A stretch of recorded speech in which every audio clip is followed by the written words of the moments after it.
like to welcome everyone. As I was talking with Ellen, our former member of our select board, these are the great times to be on the board. I am J.T. Toole. I am the chair of the select board, and we're here today to honor Anne with the Boston Post cane. Little history. On August 2nd in 1909, Mr. Edwin A. Grosier, publisher of the Boston Post, a newspaper forwarded to the Board of Selectmen in 700 towns, not the 431, that was an incorrect number, in New England, a gold-headed ebony cane, which actually came from South Africa, I found out, and they were handmade and hand-hewed.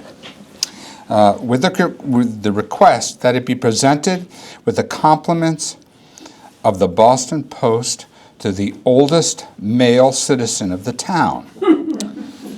In 1930, we men finally smartened up and decided that, it's really important we add the women, since they run things, to be used by him or her as long as he or she lives in the town or moves from the town, and at his or her death handed down to the next oldest citizen of the town. The cane would belong to the town, and the keepers are the Board of Selectmen. Now we say select board, so things have changed a bit. I'd like to just introduce a few folks that are here. Our town clerk, Linda Hathaway, is here. Former member, as I mentioned, Ellen Sturgis of our select board. Head of our Department of Buildings and Facilities and everything else, Commissioner Frank Ramsbottom is here. And our assistant administrator, actually this week, as our acting administrator, Erin Mulcahy. So welcome all. And of course, we were expecting both Senator Jamie Eldridge and State Rep Kate Hogan. With the ensuing issues of budgets and everything that's going on, they both literally were called away for emergency budgetary concerns. So we'd rather have them doing that, I think.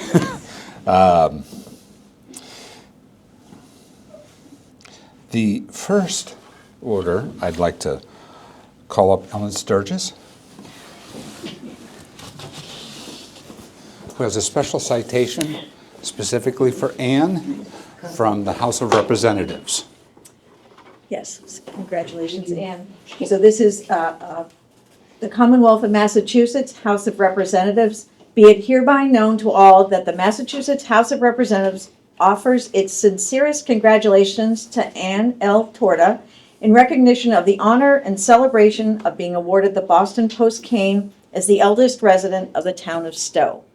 The entire membership extends its very best wishes and expresses the hope for future good fortune and continued success in all endeavors.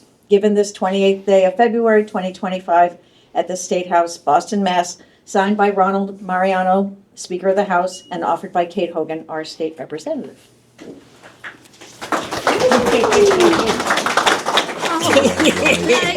This is for you. Okay. That's one. That's one. Now, it is my sincere honor and privilege to read the citation from the Select Board of the Town of Stow. Commonwealth of Massachusetts, Town of Stow, a certificate honoring Anne L. Torda.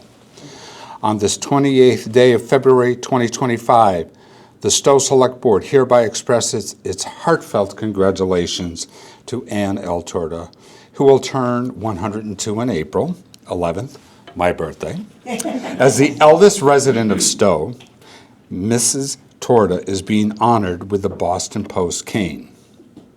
Ms. Torda was born in Torrington, Connecticut, the eldest of 3 children. She moved to Stow in 1970 with her husband Alexander and daughter Catherine. She always enjoyed travel, particularly to Italy. We'll have to have a conversation about that later. She has loved painting, which she pursued at various museums, including the Isabella Stewart Gardner Museum and the de Cordova Museum. Over the years, Miss Torda always enjoyed dining at Nancy's Airfield Cafe, as many of us did, the Neshoba Winery, and Le Lyonnais restaurant. She was passionate about her Dodge Charger and animals, and Miss Torda was a familiar sight to residents of Harvard Acres while walking her beloved collies. On behalf of the entire town, the Select Board wishes Miss Torda continued good health and longevity, happiness, and enjoyment of friends. And with that, the Boston Post came with the certificate. We'll put it back over here. And you can do more photographs actually. Yeah. Yes. So you want to hold it? Sure.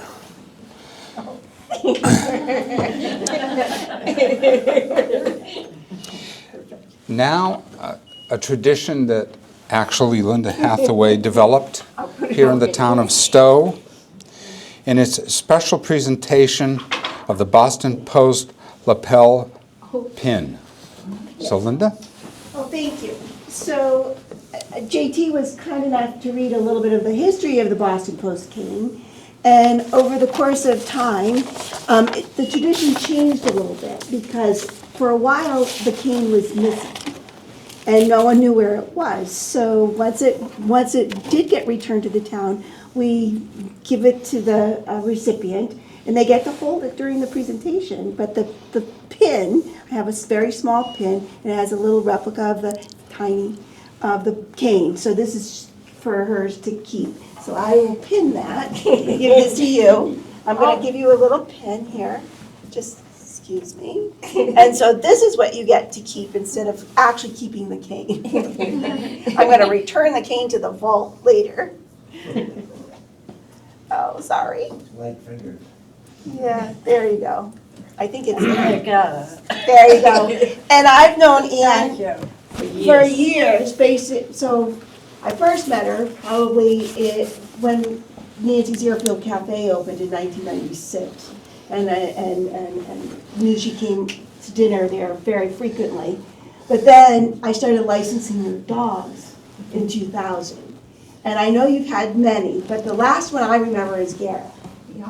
And, but her collies are just beautiful, and I miss seeing you, I miss Nancy's, we've got Dawn I miss McPherson. Nancy's on the FaceTime with us, I know, right? and so we're so glad, and I'm so glad to thank you, and thank you, Alice, I want to say thank you to Allison, for the Council on Aging Executive Director, for organizing all of this and prodding us to get this all done. So I'm all set, and thank you Well, very thank you. much for everybody for coming. So to understand what it really means to hold the Boston Post cane, there's some key points to consider in Anne's life. She survived both World War I and World War II. Technology, she witnessed the invention and advancement of the atomic bomb. Space travel, and witnessing the first man to land on the moon, and of course, the internet. As far as social movements, she's been around and witnessed the civil rights movement in the United States and other movements fighting for equality and social justice. Women's right to vote was a bit before her time, from 1919 to 1920. However, she did witness the full ratification of all 50 states, which did not take place until 1970, Alabama being the last to finally do so. As far as the political events around the world, she was able to witness the fall of the Berlin Wall. She marked the end of the Cold War, was here for the September 11th attacks. So, Anne, for all of those things that you've been through, I understand where your passion and compassion comes from, and your perseverance, and most definitely your outlook on life. It's wonderful. And if we could pass out the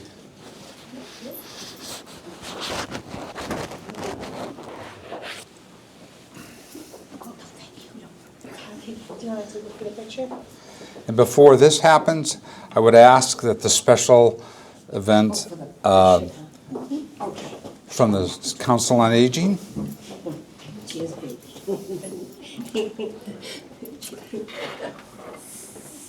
So I'm Allison, the Director of the Council on Aging. And I'm Jane. She's our outreach worker. And we wanted to present you with flowers Oh, thank from you. the Council on Aging. I don't know how. I'll take this. They're wet though, I can put them back in the vase. And And then we also have a special crown for you. If you'd like us to place it on your head. She does love to accessorize. wow. Beautiful. So with that, let's raise our glass to this fine 100-year lass. Whoops. Here's to celebrating you, wishing you endless love, laughter, and unforgettable memories on your continued journey through life, still shining so brightly. To you, Anne, our beloved centenarian, our eldest citizen of Stow. Here, here. She's the girl.